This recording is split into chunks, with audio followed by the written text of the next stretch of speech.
Hello everyone, I'm the EFC and this is Blue Lions TV. Welcome to the match preview of our upcoming game tomorrow against Arsenal, you guys. And again, I just got to say apologies for why the preview's coming out so late.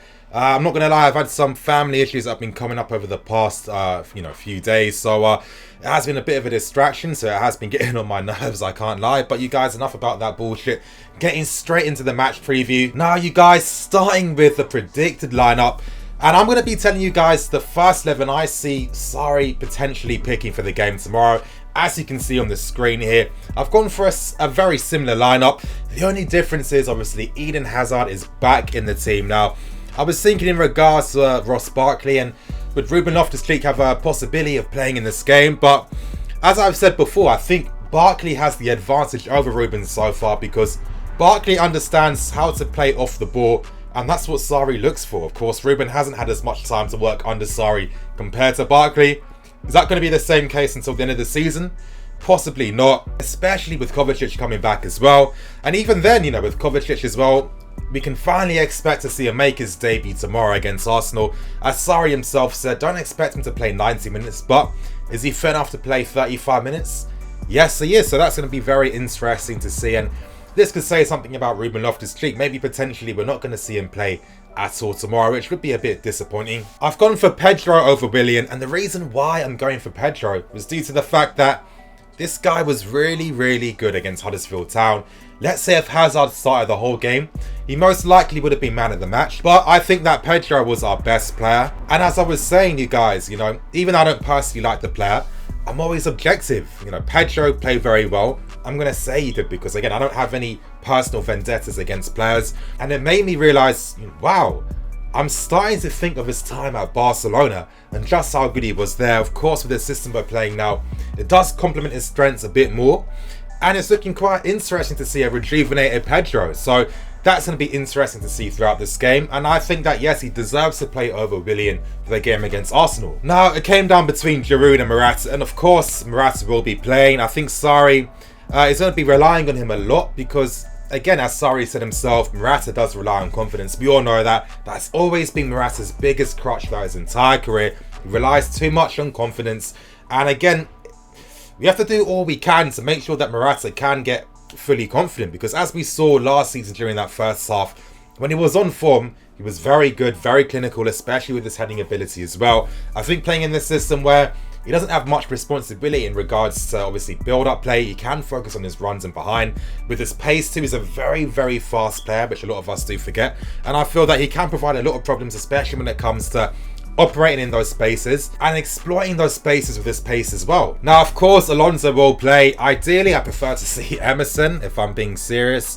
You guys, the second half of this preview, I will be discussing the tactics, the negatives, the positives, how we can beat Arsenal, what to watch out for, etc, etc. So make sure you watch till the end of this video.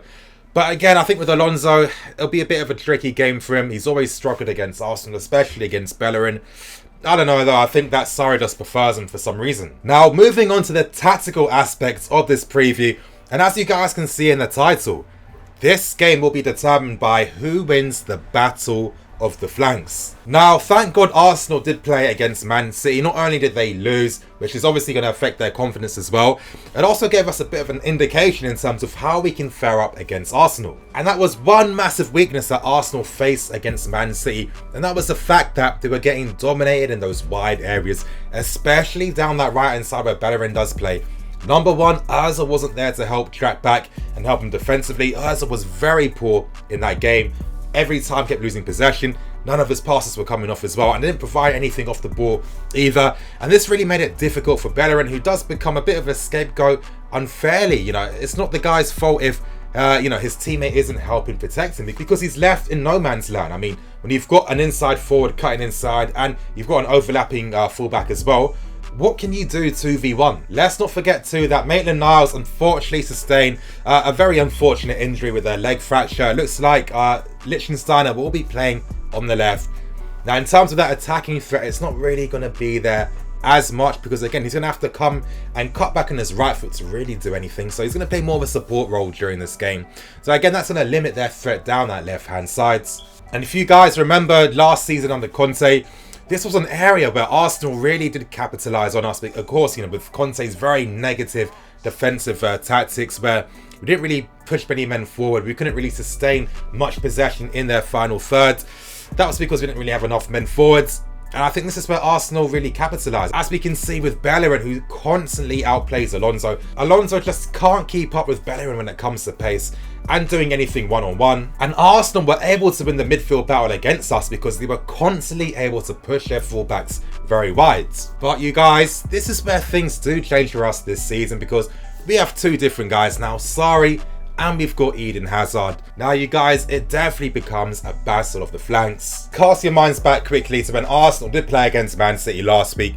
Look how Raheem Sterling was able to play. He was able to operate between the lines and in that half space as well. And he had that support of Mendy down the left hand side, and it's going to be a bit of a similar situation, of course, with Hazard playing that Insigne role for us, where he does have the ability to play closer to Morata when he needs to. He has that full freedom to really do whatever he wants in the final thirds. This should help us stop Bellerin and his threat going forward, because again, he's not going to get much support. Now, of course, Emre could try to counter that by using Ramsey or Mkhitaryan out wide, so they can help support Bellerin defensively. But again, with someone like Ozil, he's a guy that you don't really leave out of big games. I wouldn't be surprised that if he had some clause in his contract saying that he always does play in those big games. So I think that's going to give us the tactical advantage down that right hand side. But you guys, what dangers can Arsenal provide? As I was saying earlier about that point with Conte and Arsenal last season, Bellerin always gives Alonso a torrid time, and that was Arsenal's game plan to really dominate the midfield. It was about isolating Bellerin and Alonso one-on-one. As we know that Alonso isn't great on one-on-one situations, and the guy doesn't have any pace at all. Now that left hand side is the key side down the flanks, because we know with Aspie, he only plays a support role. He doesn't really attack the spaces. So if Alonso really struggles to push forward in the final third, that can really affect our midfield game. Another danger to look out for is the pace that Arsenal do possess, especially with Aubameyang up front. As we've started to see a bit, of course the team haven't really got fully accustomed to how to defend off the ball under Sarri.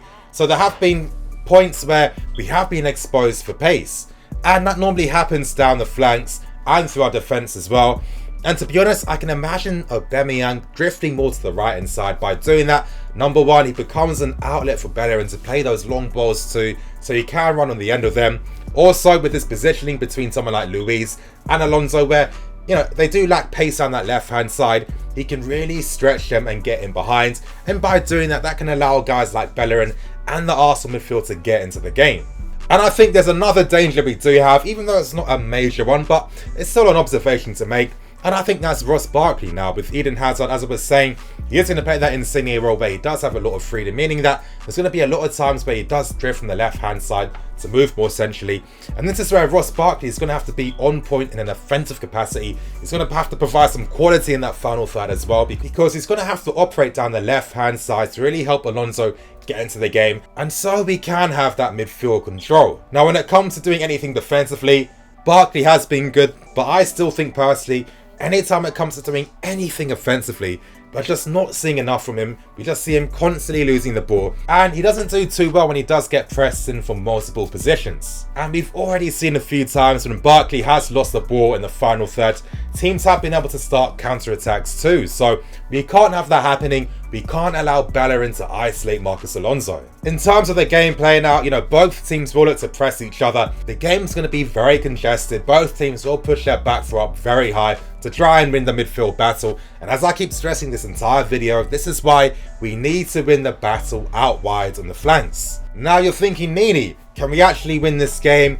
And you guys, if I'm being honest, I'm feeling very confident for a win tomorrow, I can't lie. I've gone for a 2-0 win. And to be honest, we've got so many positives and advantages that, in a way, I'd be very surprised if we did lose the game. And if we lost the game, it's not going to be down to the system. It's going to be down to maybe giving away a stupid penalty or free kick, or just not taking our chances in front of goal. But you guys, compared to that game in pre-season where we still should have won the game in the first half, Morata had so many opportunities to do that. Let's not forget that was the first time the back four played together. There was so much change as well in the team. Players are coming on throughout the second half, so you couldn't really see any continuity, but it's different now. N'Golo Kante's back, which is just going to improve our pressing even more. Hazard's back in the team as well. The back four have played a few more games together now, and every single week the team are getting more and more accustomed to Sarri ball. Jorginho finally has better quality in front of him and guys like Kante and Hazard as well. And let's not forget we're seeing a rejuvenated Pedro on top of that too. And this is why I'm feeling so confident that we are going to win 2-0. But you guys, that's going to be the end of the match preview. Please like, comment and subscribe in the comment section below. Give me your thoughts and opinions. How do you see this game going out tomorrow? You guys, I'm EFC. This is Blue Lines TV. Signing out.